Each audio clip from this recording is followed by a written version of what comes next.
আসসালামু আলাইকুম। আমরা আগের ভিডিওতে ক্লিকফানেল 2.0 এর একটা ওভারঅল ইন্ট্রোডাকশন ওভারভিউ দেখে ফেলছিলাম। আজকে আমরা ক্লিকফানেল 2.0 তে যে স্টাইল গাইডলাইন আছে সেটা সম্পর্কে দেখব। তো এই জন্য আমরা যে বাম পাশের সাইড মেনু থেকে অ্যাপস এর এখান থেকে সাইটস এর এখানে যদি আসি, তো এইখানে দেখেন overview, site pages, blog, customer center, এই অপশনগুলো আছে। আমরা এগুলা এক এক করে সব দেখতে থাকবো। তো এইখানে একটা জিনিস বলে রাখি, যেটা ক্লিকফানেল ক্লাসিক ভার্সনের যারা আপনারা অলরেডি ভিডিও দেখছেন বা ক্লিকফানেল ক্লাসিক সম্পর্কে আপনাদের ধারণা আছে ভালো, তারা এই জিনিসটা জানেন যে ক্লিকফানেল ক্লাসিকে আমরা শুধুমাত্র ফানেল বানাইতে পারি, বিভিন্ন ধরনের ফানেল বানাইতেছি। কিন্তু আমাদের ক্লিকফানেল 2.0 ওর ক্ষেত্রে আমরা এরা যেটা করছে সেটা হচ্ছে আপনি একটা কমপ্লিট ওয়েবসাইটও বানাতে পারবেন, তার সাথে আপনি বিভিন্ন রকম যেসব ফানেল সেগুলো তো বানাতে পারছেনই। কারণ ম্যাক্সিমাম ক্ষেত্রেই দেখা যায় কি যে আমাদের যারা ক্লায়েন্ট তারা কিন্তু তাদের একটা বিজনেস ওয়েবসাইট থাকতেছে এবং তাদের কোনো না কোনো প্রোডাক্ট বা কোনো না কোনো দরকারে তার ফানেল কিন্তু বিল্ড করতেছে, বাট তাদের একটা মেন ওয়েবসাইট কিন্তু বিজনেসে থাকতেছে। তো সেইখান থেকেই এইখানে 2.0 তে একটা নতুন সংযোজন, যে তারা ওয়েবসাইট ফিচারও থাকতেছে এবং ফানেল ফিচারও থাকতেছে। তেমনি আমরা যে যখন 2.0 তে একটা নতুন অ্যাকাউন্ট করি, তারপরে এই যে সাইটটা আমাদের ওভারঅল একটা ওয়েবসাইট কিন্তু ডিফল্ট ভাবে দেওয়া থাকে। সেটা হচ্ছে এই অ্যাপের থেকে যে সাইট, এই সাইট অ্যাপের ভিতরে আসার পরে আমরা যদি ওভারভিউতে যাই, তাহলে পরে আমরা কিন্তু দেখতে পাবো এখানে যে আমাদের যে ডিফল্ট ভাবে যে সাইটটা দেওয়া থাকতেছে সেই সাইটটার একটা ওভারভিউ এখানে আমরা দেখতে পাচ্ছি। যেমন এখানে সাইটের যে নাম আমরা দিয়ে রাখছি সেইটা আপনি এটা চেঞ্জ করতে পারবেন। এখানে আমরা একটা ডোমেন দেখতে পাচ্ছি, আমরা যখন কাস্টম ডোমেন ইন্টিগ্রেট করব তখন কিন্তু আমরা এটা আবার চেঞ্জ করতে পারবো। তারপরে আমাদের যেসব অল পোস্ট, মানে রিসেন্টলি আমরা যেসব পোস্ট গুলা করছি সেইগুলা শো করতেছে, অল পোস্ট, নিউ পোস্ট, আপনি এগুলা এখান থেকে ওভারভিউ পাইতেছেন।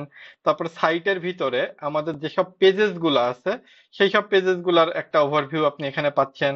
আপনার থিমের কারেন্ট যে থিমটা ইনস্টল করা আছে সেই থিমটার নাম এবং একটা ওভারভিউ আপনি এখানে দেখতে পাচ্ছেন থাম্বনেল হিসেবে।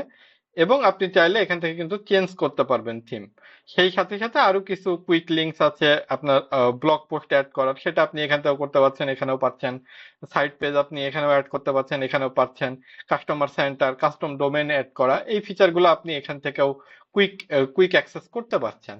তার সাথে আপনার হচ্ছে দেখেন এখানে আছে প্রিভিউ, মানে আপনার এই যে ডিফল্ট একটা ওয়েবসাইট বা আপনি যে ওয়েবসাইটটা বানাইতেছেন, এটা আমরা এখন কেবল কারেন্টলি সাইন আপ করছি জাস্ট, যার জন্য এখন আমাদের কিন্তু ডিফল্ট অবস্থাতেই আছে। কিন্তু আপনি তো এটাকে কাস্টমাইজ করবেন, কাস্টমাইজ করার পরে যদি প্রিভিউ দেখতে চান আপনি এখান থেকে প্রিভিউ ওপেন করতে পারবেন। তারপরে আমাদের যে ওয়েবসাইটটা, সেই ওয়েবসাইটের সেটিং, সাইটের সেটিংটা, তারপরে আমাদের এই যে ব্লগ ফিচার, ব্লগের সেটিংস, এইগুলো আমরা এখান থেকে ম্যানেজ করতে পারবো। আর এখন চলে আসবো আমাদের এই যে সাইটের যে যদি কোনো চেঞ্জেস করার দরকার পড়ে এডিটের, তাহলে পরে আমরা এডিট সাইটে যাব। এই এডিট সাইটে যাওয়ার পরে আমাদেরকে মূলত আমরা দুইটা অপশন পাবো। এখানে দেখেন এই একটা পার্ট সাইট থিম পেজেস আর সাইট পেজেস, এইখানে আপনার হচ্ছে দুইটা পার্ট আছে। তার মধ্যে আমাদের এই সাইট পেজের ভিতরে যে অপশনগুলো থাকবে, এখন কিন্তু আমরা কোনো কিছু করি নাই, যার জন্য একটা মাত্র দেখাইতেছে এক্সাম্পল পেজ, যেটা ডিফল্ট ভাবে ক্রিয়েট হয়ে আছে। আর উপরে যদি আমরা সাইটের থিম পেজের ভিতরে দেখি, হোম পেজ, ব্লগ, ব্লগের দেখেন ব্লগের ভিতরে ব্লগ হোম, ব্লগ পোস্ট, ব্লগের ক্যাটাগরি, ব্লগের কালেকশন, তারপরে কাস্টমার সেন্টার, কোর্সের ভিতরে গেলে কোর্সের হোম, মডিউল, লেসন, এইসব পেজগুলো আছে। তার সাথে আমাদের যে 404 নট ফাউন্ড, তারপর কামিং সুন, এইসব পেজগুলো কিন্তু ডিফল্ট ভাবে থিমের সাথে আসতেছে। আর সাইড পেজের এখানে আপনি এক্সট্রা যেসব পেজগুলো ক্রিয়েট করতে পারেন, যেমন আপনি অ্যাবাউট পেজ ক্রিয়েট করতে পারেন, আপনি কন্ট্যাক্ট পেজ হয়তো ক্রিয়েট করতে পারেন, আপনি প্রাইভেসি, তারপর টার্মস ও কন্ডিশন, এই টাইপের যেসব পেজগুলো আপনি ক্রিয়েট করবেন সেইগুলা এই সাইড পেজের ভিতরে আসবে। এখন একটা জিনিস, যে আপনি যখন থিম চেঞ্জ করবেন তখন কিন্তু এই সাইড পেজগুলো চেঞ্জ হবে না। চেঞ্জ হবে কোথায়? এই যে আমাদের সাইটের যে থিম পেজ, এই থিম পেজ গুলাতে চেঞ্জেস আসবে। সাইট পেজ তো আপনি নিজে কাস্টমাইজ ভাবে বানাইতেছেন, বাট থিম পেজ গুলা আসলে আর এই থিম পেজ গুলা কি হবে, আপনার থিম পেজ যখন আপনি কোনো একটা নতুন থিম ইনস্টল করবেন তখন কিন্তু আবার ওই থিমের মতো চেঞ্জেস এসে যাবে, তখন আবার আপনাকে সেটা কাস্টমাইজ করতে হবে। এই গেল হচ্ছে আমাদের সাইটের যে থিমের যে সব পেজগুলা, এবং সাইটের ভিতরে আমরা যে নিজেরা যেসব পেজগুলা ক্রিয়েট করতে পারি সেই সব পেজগুলার একটা ওভারভিউ।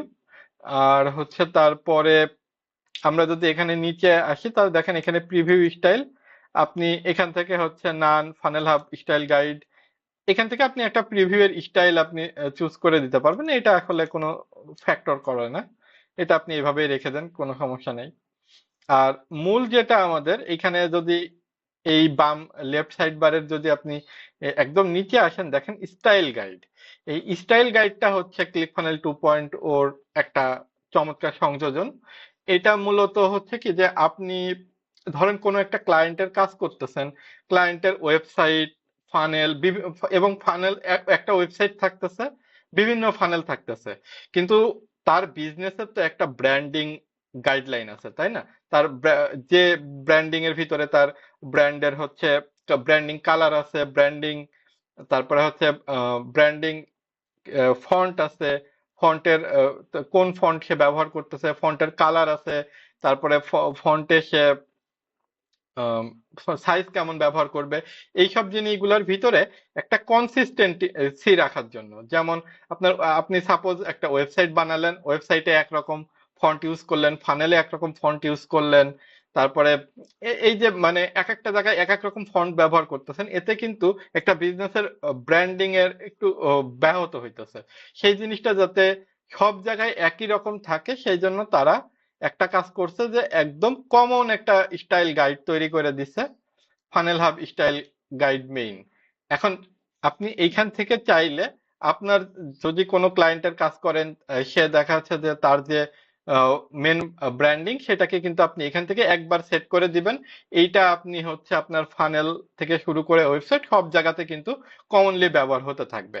আচ্ছা, এই যে আরেকটু জিনিস বলে নি যে আপনি এখান থেকে সেট করে দিলেন মানে এই না যে আপনি হচ্ছে আর ওইটা কখনোই হচ্ছে অন্য কোথাও ব্যবহার করতে পারবেন না, বা অন্য কোথাও আপনি চেঞ্জ করে ব্যবহার করতে পারবেন না, ঠিক আছে। ও আপনি আবারও চাইলে আপনার যদি দরকার পড়ে একান্তই আপনি ওভাররাইড করতে পারবেন ফানেলের থেকে, ওয়েবসাইটের ভিতরেও আপনি ওভাররাইড করতে পারবেন কোনো কোনো মানে জায়গাগুলোতে, সো দ্যাট এইটা জাস্ট আমাদেরকে একটা ওভারঅল সেটিং, যে এই সেটিংটা আমি এইভাবে রেখে দিব সো দ্যাট আমার ম্যাক্সিমাম সময় আমি এই জিনিসগুলা ব্যবহার করব।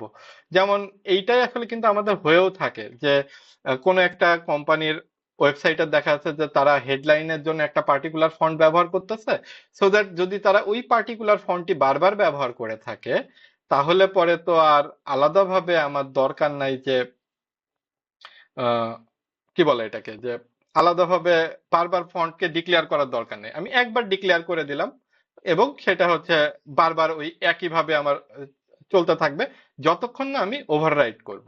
তো এই জিনিসটা একটু দেখি আমরা এখানে, মনে করেন আমরা যে ফন্টের ভিতরে আসলে পরে একটা ফন্টের কিন্তু বেস ফন্টের সাইজ আছে, সেই বেস ফন্টের সাইজ আপনি এখানে মনে করেন এখানে আপনি 18 পিক্সেল দিয়ে রাখলেন, ঠিক আছে, 18 পিক্সেল আপনার এটা বেস ফন্টের সাইজ, আই থিঙ্ক 18 পিক্সেল একটা গুড ফন্ট সাইজ। তারপরে মনে করেন আপনি হেডলাইনের জন্য পপিন্স ফন্ট, এবং সাব হেডলাইনের জন্য ওপেন সায়েন্স, কন্টেন্টের জন্য আপনি ওপেন সায়েন্স ব্যবহার করবেন, তাহলে এরকম। আপনি যদি মনে করেন হেডলাইনের জন্য আপনি চেঞ্জ করতে যাচ্ছেন ফন্টটা, তাহলে ফন্টের ফ্যামিলি আপনি জাস্ট এই এই যে অ্যারোটা, এই অ্যারোতে ক্লিক করে আপনি মনে করেন আপনি হেডলাইনের জন্য মনসেরাত দিবেন, ওকে ফাইন। এবং আপনার ফন্টের ওয়েটটা আপনি কি দিতে চাচ্ছেন, এখানে thin, extra light, light, regular, medium, semi bold, বোল্ডে 700, এক্সট্রা বোল্ডে হচ্ছে 800, তারপরে এখানে হচ্ছে 900, আপনি এগুলো সিলেক্ট করে দিলেন। লেটার স্পেসিং কেমন হবে, হাইট কেমন হবে, এইভাবে করে আপনি সেট সেট করে দিয়ে কিন্তু চলে আসতে পারতেছেন। তারপরে কি করতে হবে, আমাদের যে চেঞ্জটা আমরা করব সেটাকে আপডেট করে দিলেই কিন্তু আমার ওইটা আপডেট হয়ে যাবে। আর এইবার একটা জিনিস দেখেন, ফানেল হাব স্টাইল গাইড, এইটা কিন্তু যখন আপনার ওভারঅল আপনি এইটা সব কমপ্লিট করবেন তখন কিন্তু আপনাকে এই যে আমাদের যে প্রিভিউ স্টাইল, এইখানে কিন্তু আপনি তখন এই style funnel hub style guide main এটাকে সিলেক্ট করে তখন দিবেন। আচ্ছা, তারপরে আমাদের হচ্ছে আবার এখানে আমরা আসি স্টাইল গাইডের ভিতরে। এখানে কালারের ভিতরে আসলে দেখেন তার ব্র্যান্ডিং কালারের জন্য লাইটেস্ট ব্যাকগ্রাউন্ড কেমন হবে, লাইট ব্যাকগ্রাউন্ড কেমন হবে, কালার্ড ব্যাকগ্রাউন্ডটা কেমন হবে, হালকা ডার্ক যেটা এই যে এরকম হালকা যেটা মানে ডার্ক হবে সেটা, যেটা মানে কড়া ডার্ক যেটা সেটাতে কেমন হবে, যে ডার্কেস্ট ব্যাকগ্রাউন্ডটা কেমন হবে সেটা আপনি এখান থেকে সেট করে দিতে পারবেন থিমের যে কালারটা আসলে। তারপরে শ্যাডো, আপনি ওভারঅল শ্যাডো কেমন ব্যবহার করবেন আপনার পেজগুলাতে সেইটা আপনি এখান থেকে কন্ট্রোল করতে পারবেন। তারপরে হচ্ছে বর্ডার আপনি এখান থেকে ম্যানেজ করে নিতে পারবেন। সো দ্যাট কি হবে, আপনি যখন একটা ফানেল পেজ বানাবেন তখন আপনি যা শুধু বর্ডারটা যখন আপনি এনাবল করে দিবেন, সাথে সাথে হচ্ছে এইখানে আপনি যে স্টাইলটা সেভ করে থুয়ে যাবেন এই স্টাইলটা অটোমেটিক সেখানে পাবে। এখন ওখানে আমরা একটা ফানেল পেজ যখন বানাবো তখন দেখবো যে আমরা বর্ডার এনাবল করা, অফ করা, শ্যাডো অন করা অফ করা কি করে করতে হয় সেটা কিন্তু আমরা তখন দেখবো। তারপরে বাটনের ভিতরে দেখেন, বাটনের ভিতরে আপনি বিভিন্ন স্টাইল যে তিন তিন ধরনের স্টাইল আপনি এখান থেকে সেট করে নিতে পারতেছেন। তারপরে হচ্ছে বাটনের স্টেট গুলা, যে আমার ডিফল্ট অবস্থায় আমি বাটনটা কেমন দেখবো, বাটনটা যখন হোভার করলে কেমন হবে, প্রেস করে ধরে রাখলে কেমন হবে, এইগুলা কিন্তু আপনি সব কিছু ডিফল্ট যে স্টাইলটা সেটা কিন্তু শুরুতেই একবারে সেট করে দিতে পারছেন এবং এই স্টাইল সব জায়গায় পাবে, সব জায়গায় পাবে। আমাদের ওয়েবসাইট থেকে শুরু করে ফানেল সব জায়গায় ডিফল্ট ভাবে এইটাই পাবে। তারপরে আমাদের যে বর্ডার রেডিয়াস কর্নার যেটা, সেটা আপনি এখান থেকে একবারে মেনটেন করে দিতে পারবেন। এই তো, এইভাবে দেওয়ার পরে আমরা হচ্ছে এটাকে যখন সেভ করে চলে যাব, আপডেট করে চলে আসলে আমাদের মূলত এই স্টাইল গাইডটা একদম আপডেট করা হয়ে যাবে। এটাই আর কি মূলত স্টাইল গাইড সম্পর্কে একটা ওভারঅল ধারণা, আপনাদের আশা করি বুঝতে পারছেন। ধন্যবাদ সবাইকে।